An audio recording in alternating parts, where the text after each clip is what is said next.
Last April, the city of Aransas Pass received a $10.5 million grant from the Department of Housing and Urban Development, or also known as the CDBG-DR, to help repair storm pipes and city streets. It was a phase 2, which is Wearing and Wheeler sewer projects. Those have been completed. The Stapp and McCampbell with phase 1 is still under construction at this point. Phase 1 is the very first project we kicked off. Like any other government work, anything that changes on the project has to go through all the paperwork. So we haven't seen a lot of movement on it. They began the portion of King Ditch. They started laying the concrete storm culverts. They got to the intersection of Houston and King. There is a diagonal crossing that has to happen there where the city easement changes. It shifts over to the south. Because of that, it clips a corner of one of the properties. And in order to make it legal, we have to acquire that easement in order for us to put the pipe or the box culvert through there. So that's why that project has been put on, not necessarily on hold, but it's on standby until we can get the government to sign off on it and get the proper paperwork approved on it. Yes, hopefully within the next couple of weeks we're clear with that and we can continue moving and get the project completed. The grant allows the city to move forward on 15 much needed projects.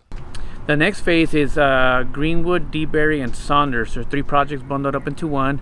We just opened bids last week on Thursday and it's going to council on the 15th for approval.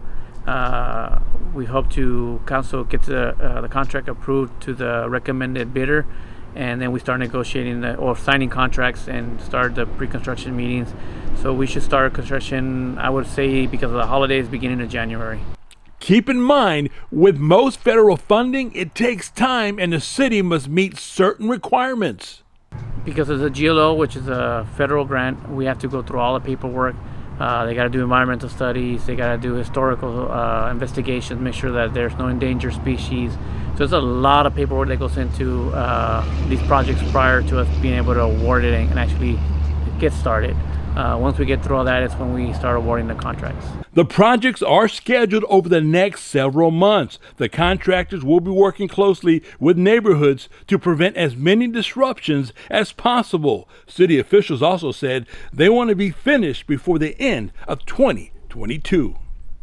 Because it is 100% funded through the government, we have to follow their guidelines. And it is a blessing for the city because it doesn't cost the city any money to do this other than waiting to make sure everything's done properly. If everything goes smooth, all phases and projects will be completed by the end of the next year. Stapp and McCampbell being the largest project, the one that will take the longest. That's the first one we kicked off. DeBerry, Greenwood, and Saunders are being awarded. Johnson and Highland are the next 2 that are in design phase and should be going out for bids towards the end of November. And in the final phase is Nelson, Wilson, and South 13th, and that should be going out for bids in late December.